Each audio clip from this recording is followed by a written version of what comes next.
Oxygen rekuperatoriams, kai yra basic pultelis ir mes matome, kad mirksi filtrų lemputė, tai reiškia, reikia pakeisti filtrus.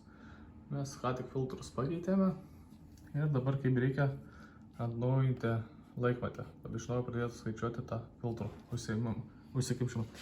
Tai šone mes matome skylutę, jie galime sudinti krapštuką arba kitų smailių daiktų paspausti. Tai mes iš pradžių paspaudžiame, atitraukiame ir matome, kad dega nuolatos tą lemputę. Kai dega nuolatos, tada paspaudžiame ir laikome apie 5 sekundės ir iki kol užgęsta.